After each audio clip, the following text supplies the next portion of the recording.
আসসালামু আলাইকুম বন্ধুরা ও কৃষি ভাইয়েরা, অন্যান্য জাতির জন্য ওয়েলকাম।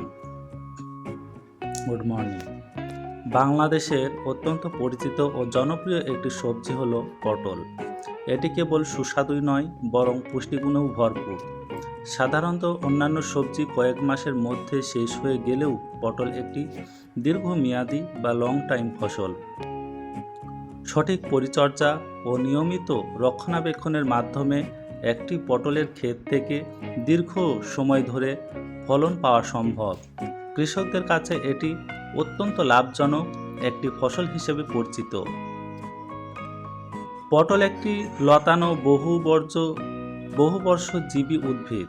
একবার পটলের চারা বা কাটিং রোপণ করলে তা থেকে বছরের পর বছর ফলন পাওয়া সম্ভব। তবে ভালো ফলনের জন্য সাধারণত এটি 1 বা 2 বছরের চক্রে চাষ করা হয়।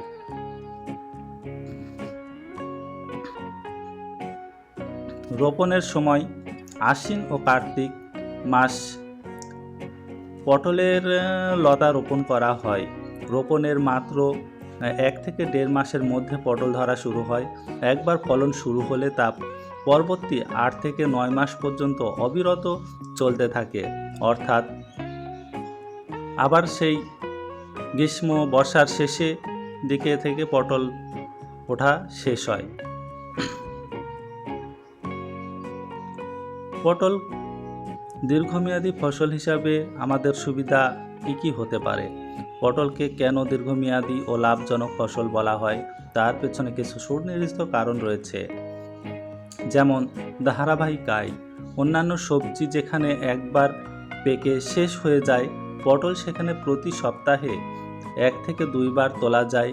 ফলে কৃষকরা প্রায় 9 মাস ধরে টানা ঘরে টাকা তুলতে পারেন।